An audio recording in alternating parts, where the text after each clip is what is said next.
Hello and welcome to MFCP Woodworking. I'm just doing a quick show-off video here. This might not be a full 10 minutes long. What you're looking at right now is a special order I got. A friend wanted me to make a gavel set, and it was not something that I already made before. Now I have made mallets before out of 2x4s, and some of the techniques are similar. I learned quite a bit making the project, but I'm really pleased with the result. It is made from cherry harvested from nearby here. In fact, if you go back in my old videos, there is one titled Choke Cherry Barrel Harvest was the original title, but I've changed it because it's actually black cherry. It's called Wild Black Cherry Barrel Harvest. That is the tree that provided the wood for this gavel set. In fact, it provides wood for a number of other projects I've done as well. But this is, right now, this is kind of a showpiece. And I am hoping that it will show off some of my work here. I know I can make better ones in the future. I believe I can make better ones in the future. There were some minor design issues which I had to resolve. In fact, last week's working on an order today video is showing me making the first attempt at a handle for this, which failed. If you look close, I'm going to lift this up here so you have a look at it close. Where it connects to the gavel head, the hammer head, try to get this right centered. I had made a bead, kind of a collar right at the base of it. If you look at that close, you can see that having a collar there doesn't really fit. The tenon was also problematic. So instead of trying to fix it and make something look right that wasn't right, I just plain got another piece and turned it. Now the pieces that I had were cut off the log with a chainsaw and split with a splitting maul. As you can see, the grain is more like, I don't know how well you can see this. The grain isn't like a target in the middle of it, so this didn't come from a branch directly. I kind of quartered the wood so that you'd get the grain pattern and you wouldn't end up with the pith in it. I just wanted it to look really, really nice, and I think I succeeded in that. In the future, I'm going to modify the head, the hammer head part, just a little bit, make it a little bit different, because it is my own design. I kind of design as I go. Also on the handle, the button here, I've seen them made where the button end, I can get this right centered here, the button end is actually turned separately, and I can see sense to that. Could you make the button a little bit smaller, and you can make the part where it goes to the end of the handle there, where it's narrow, you can make that even narrower, which is something I couldn't go much narrower without causing problems with my tools. And but I like how it turned out anyway. The grooves were a nice touch. The shape of it, it's comfortable in the hand, which I think is important. The color is just beautiful though. That black cherry is such a beautiful wood to turn. Such good results. The other part of it was more of an adventure to turn, because I'm really not equipped to make the sound block the way I did.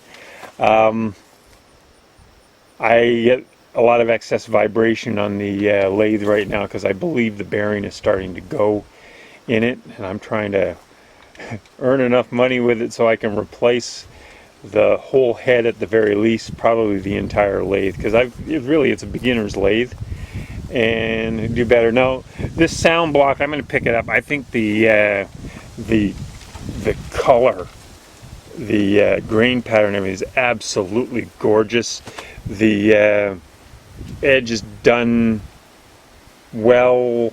I came up with it. I wanted it to be a solid sound block that would be durable. One of the tricks for making these is hollowing out the inside. I'm going to put it down for a second. I'm having trouble aiming the camera at it. Hollow out the underneath part of it. You go in about a ½ inch. I made it so such a shape that I could attach it to the chuck with outside pressure. That way it would be incorporated, and that way I could easier turn the other side of it. The actual face of it is just slightly domed. This way, if you strike it with the gavel, you get a better sound than you would if the wood was actually one solid clear cut block. Now, the block is about 1.5 inches thick, 1.25 inches thick. I think it's right 1.5 inches. The hollowed out part underneath goes right 1/2 inch in, so there's plenty of wood there to make it solid. So you know, if the owner gets real enthusiastic and hits really hard, it's not gonna break. I think the whole thing is quite durable.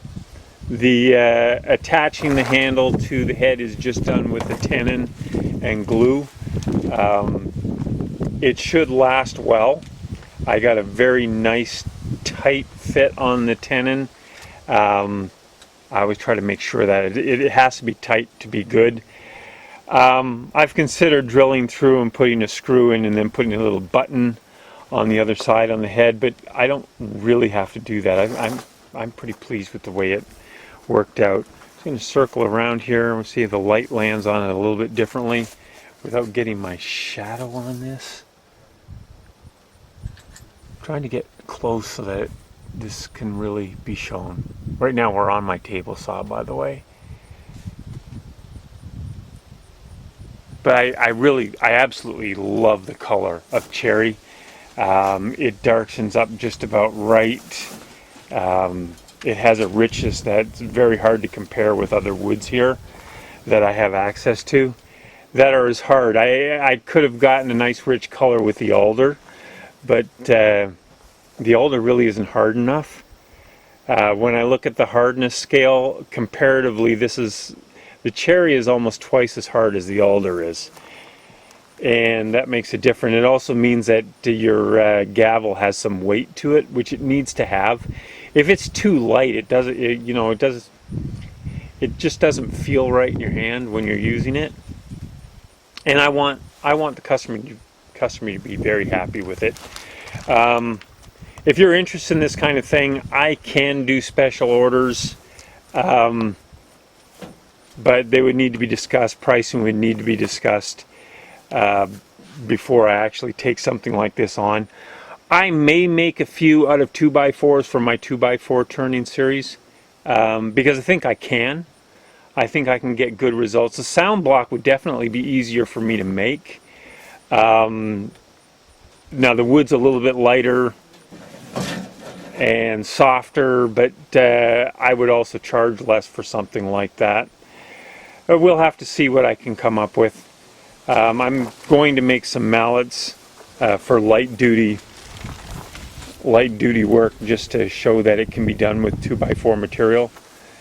Just because I really want to make that series useful to people. I'm actually able to look this a good bit. Let's see if I can reposition this some. See if I get it to stand up.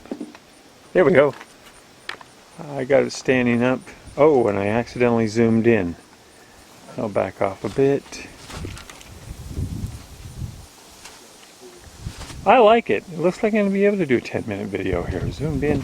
This zooming in is kind of cool. I've got a really close-up view of the wood here. You get better quality shot than I was expecting. I'm not entirely familiar with this camera. Try not to jiggle it around too much. As you can see, the grain is absolutely beautiful. I couldn't be happier with the way the wood performed. I could be a little bit happier with my craftsmanship, my workmanship, but the wood did not let me down.